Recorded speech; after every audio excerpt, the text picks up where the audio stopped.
to the right buyer, it makes a lot of sense. You don't know their exit strategy.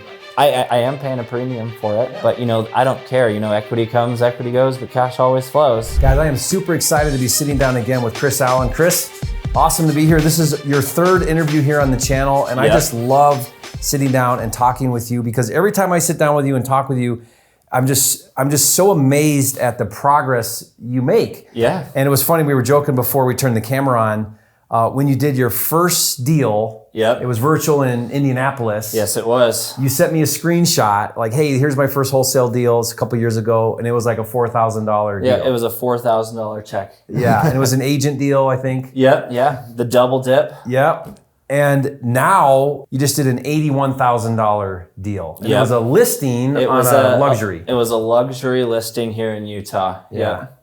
I mean, and for $81,000 and some change. It was all in the follow-up. Isn't that crazy? It's crazy how simple it is. The steps don't really change, even on the small deals compared to the big deals. It's just staying consistent, like I said in that first video. That's what I love about you, Chris, is you just simplify things. And I remember asking you in one of the previous videos, we'll put the links below, you gotta watch them because you can see Chris go from, kind of this new investor to now, man, I'm really got some traction, and you can kind of see the progress. But one thing that I'll never forget, just stuck out with me so much, is you're like, once I get myself there, I do my calls, I'm consistent, I follow up, and I get deals. Yeah. And it's just like, wow, it really is that easy. Well, Not easy, but that's today simple. I still follow the same formula. 5 days a week, I try to get 20 contacts a day, and at least set 3 appointments a week, and then go on 1. And that usually turns out to a couple closings a month. Just like that. It's really not that complicated. And as you've gained experience, you've kind of gone up in some price points. Price points and different types of tactics that deals maybe I would have thrown out in the past. I have figured out ways to make them work. Yeah, like this listing. This is a $3.5 million? Yeah, it was a $3.5 million property, and obviously that's not a cash deal, but it's somebody who wants to buy or sell real estate, and it just happened to be at a luxury price point. Yeah, and Chris is, we're part of the same brokerage, Real Brokerage. Real Broker, yeah. And I love Real, and for the same reasons you do. Not only can it facilitate your brokerage needs if you're licensed like I am, and if you guys follow me, you know that I'm a real big proponent of having a real estate license as an investor. Absolutely. Just opens so many more doors. And you actually take that model to a whole new level where it's actually a main part of your income strategies. Absolutely. Are listings. Yeah, I mean, it really is. It's just another avenue to generate revenue, right? Like you just have to have the different tools in your tool belt every time you approach a lead. You want to be able to capitalize on that. Yeah, and I wanted to talk to you specifically about that. So when you do your calls and you do your lead generation, you do your marketing, you get on the phone, and a lead comes in, right? And the initial question is always, one way or another, it's always, do you want to sell your house? Yeah. And then from that question, depending on that specific seller's needs, motivation, things going on in their life, you look at the business and say, okay, well, I've got multiple ways where I could help this seller. Yeah. What's the right one that fits their needs that I can actually help them and make money too? Absolutely, yeah. I mean, I think the big approach, and I always am a firm believer of trying to do what's best for them if I was in their shoes, and what's going to be the best fit. So, somebody who might have a paid off property, and might not need that cash right away, that could be a good opportunity for somebody who would be seller financing, or somebody who's really low equity and they might not be able to afford paying realtors to sell their property and they have a good interest rate. That could be a subject too. Or, the typical beater property, that would be a great wholesale deal or a flip. So it's just really understanding what their situation is and how, with my experience, I can help them. Or maybe there's no motivation and they want the highest price the market will pay. Exactly. There's a listing. And I would say a majority of the time, that's still going to be the outcome for most sellers. But, every once in a while, you might find one that fits into those other buckets, right? Yeah. So your approach is, do you go first approach listing and then plan B, maybe, you know what? This looks like a deal where maybe it's a subject to or seller finance, or low cash to solve your problem? Yeah, I think as of late, contrary to a lot of other investors, and it's just my business model, I usually try to go for the listing approach, or just setting that appointment and getting there, and really then they open up about their situation. It really just depends on each individual person, but I would say most of the time, listing the property is the best fit for the largest group of sellers. I mean, that's going to be 95% of sellers, depending on how you market. But people who want more, most people want to sell their house. They don't need to sell their house. So in the wholesale business, we're always looking for that 5%, right? Yeah, who needs to sell. In a desperate situation. Yeah, absolutely. And I think a lot of my marketing, because I target a lot of high equity lists, because I really want to personally go after seller finance deals, because I have also had a lot of success wholesaling seller financing deals, structuring those packages up to be really appealing for a buy and hold investor.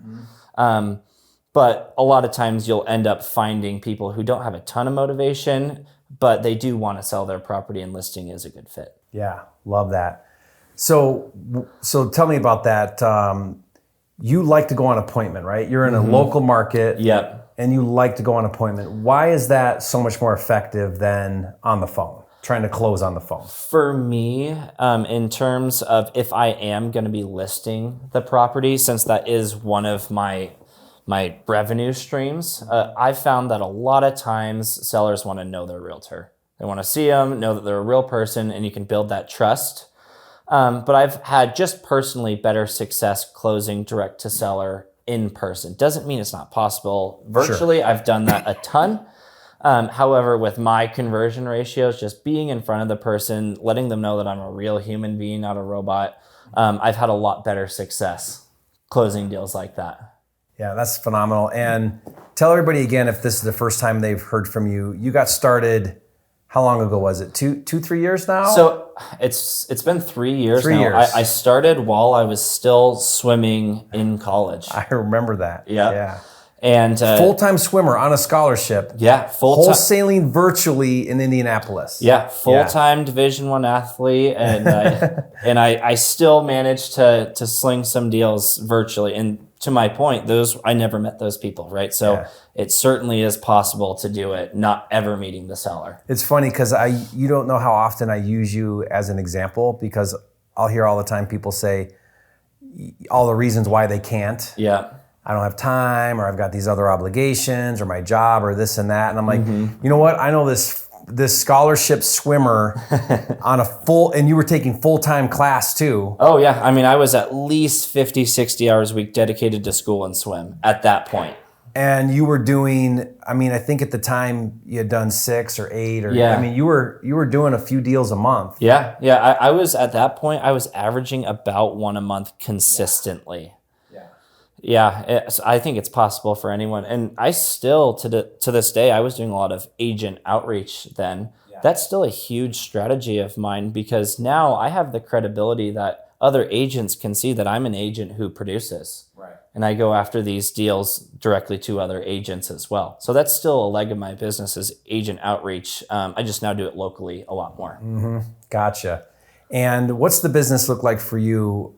Would you say, if you were to break up your deal flow between straight wholesales, well, I guess you also wholesale creatives, but between wholesale, you're starting to keep a few properties. I saw on your Instagram, you got this beautiful building in, was it Highland? American Fork. American Fork. That was a subject too that you're keeping. Yes. So now you're building a portfolio. What's the mix, do you think, roughly between your holds, your wholesales, and your lists? I would say I'm about 60% list, 40% assigning, and then I keep the really, really good ones. So now I have a little bit over $2 million worth of real estate that I own.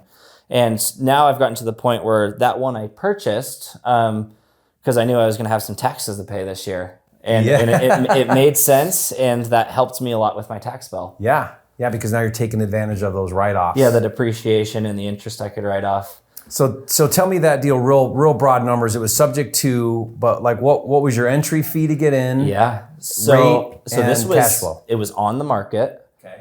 It was 10% down, but since I'm an agent, I credited my commission. So I actually only had to come in with 7% because they were offering a 3% buyer agent commission. My monthly payment every month that I'm taking over is $16.50 a month, and I just got it rented, and my first first security deposit and first rent payment for $28.50 a month. So I'll be making about $800 a month net after everything. Yeah, net. And then what rate did you buy into on that sub two? I was a 3% interest rate. 3% rate. Look at that, right? 3%, yeah. And the way I see it, that just pays another one of my bills. Yeah. You know, it's also saving me a ton of money on my taxes. And your entry fee then, it wasn't a distress where like there were arrears that needed paid. It was just a down payment to the seller and commission for the seller's agent. Okay. So your total cash after your commission credit, how much cash did you bring into that? $36,000. $36,000 was my entry fee, and I could have sold it for $100 if I wanted to. I had offers too. I was going to actually potentially wrap it. So let me do the math real quick on maybe you know it right off the top of your head, your cash on cash. I'm at about 22%. Yeah. So guys, because he brought $36,000 to the table to get into the deal, but now it's creating $800 a month in cash flow. Yeah. So that's a phenomenal cash on cash return. Yeah, and that's before really calculating even appreciation or depreciation into the total return. That's just my straight cash on cash. And that home's beautiful. It's like a brand new house. Yeah. It is a brand new house. It is a brand new house, essentially, yeah. Was it, do you remember, was it a relocation or why are they selling so soon? Yeah, the seller was in the military and they just had to go. Yeah. They just had to go, and they didn't have a ton of equity, and I am paying a premium for it. Yeah. But I don't care. Equity comes, equity goes, but cash always flows. Yeah. I got plenty of time. Yeah. So that doesn't even matter. It's the asset itself. It's the asset itself, and I think the interest rate is its own asset. Yeah, it's really interesting. I was working with one of my students and one of my partners now, Brian. He's a 18-year-old, so he reminds me a lot of you. Just a real go-getter. And we did this live stream, and he was on the phone, and he did this agent pitch on a sub 2. Yeah. And the numbers did not pencil very well. Like it didn't really cash flow. But the rate was like, do you remember, Tyler? It was like 2.8 or something fixed. Yeah. And he's like, yeah, this deal, I don't think I'll be able to wholesale this deal. And I said, I guarantee you would be shocked. Someone's going to want that deal for the rate. Yep. They won't even care about cash flow. It'll negative cash flow and they'll want it. Oh, yeah. And he did. He went and wholesaled it. He texted me later. He's like, dude, that's so true. That deal was hot. I mean, the amount of negative cash flow deals that had really good rates that I've been able to sell here in Utah is astounding. You would never think so. But, to the right buyer, it makes a lot of sense. You don't know their exit strategy, So I found a lot of success, especially in this higher rate environment, assigning creative deals. That's kind of how I've shifted in my investing business. So I kind of have a rule. Tell me if you have one or if you just put it out and see what the market does. But I kind of feel like one rule I try to follow is when you look at the cash flow, every $100 per month in cash flow can get about $2,000 in assignment. Yeah, for me, I would say that's it might probably even be higher. Accurate. Yeah, I shoot to sell deals that are close to a 10% cash on cash return, and I have actually one just really, really good buyer who buys my break even ones, and he just wraps them. That's all he does. So he resells them on a wrap. He resells them on a wrap, but he buys every single one of them. So, and that relationship has been built just through networking, and I know that it's this guy's niche. So anytime I have a break even one, I hit him up. So you guys catch that? So if he's got a creative deal where after you net it all out, it breaks even, meaning he's going to make zero in monthly cash flow.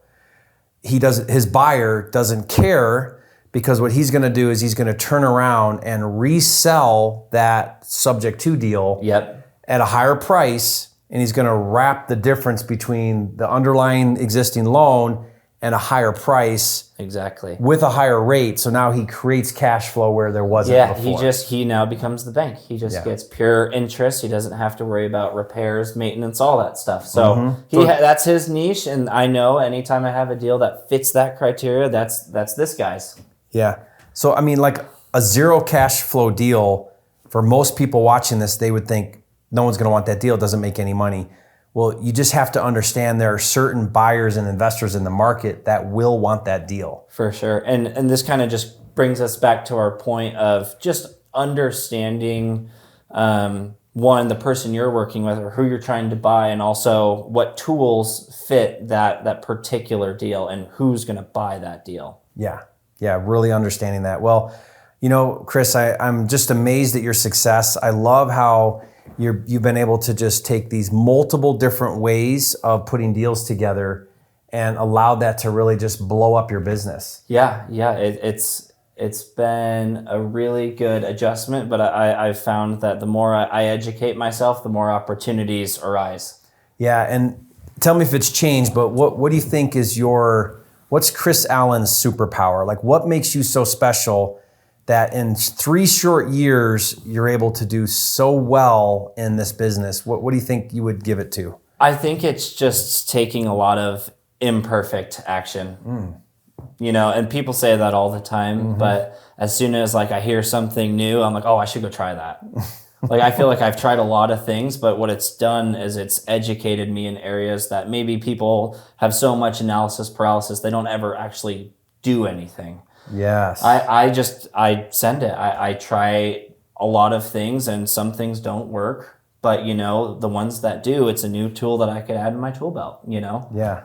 That's a great attitude to have about it. I mean, if you think about it, being willing to just try things, even though it might not work, that's going to create a situation for you where even if 1 out of 10 ideas, one of those stick, it can be huge. And the ones that don't stick, you're going to learn from that anyway. Yeah, I'm not going to do that again. Yeah. Now I know. Now I know, right? Yeah. So I think that's been huge, is just being willing to, one, educate yourself and try new things that make you feel uncomfortable, or maybe you don't understand the process fully, but how are you going to learn until you try? Growth is not in knowing, it's in doing. You don't actually know something till you do it, even if you conceptually. So I mean, stop being a consumer and be a doer. Yeah, exactly. I totally agree. It's interesting. Last time you said just being consistent was the thing that you would attribute your success to. And so I like that this time you're saying, being willing to constantly to learn and then adapt, learn and then implement, learn and then implement. It's been huge. I mean, even on the retail side of things, me selling houses, just making myself a little bit uncomfortable and learning these creative finance strategies.